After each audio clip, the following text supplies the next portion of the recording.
सोडून तुलाज मातीला तू जाग उधाणू दे आज उरी.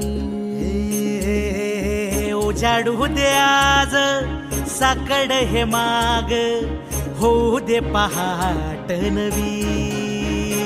आता होऊन जाऊ दे साऱ्या जगाला पाहू दे पडू दे पाऊल जरी काट पाया खाली लाकड्याला येऊ दे पडू दे पाऊल. मोठी लढाई र लढू मातीसाठी र गड्या मनगटाच जोर लावून. दाटला जरी अंधार एकजूट होऊ आज दिवा देऊ तेज दावर. तू आभाळ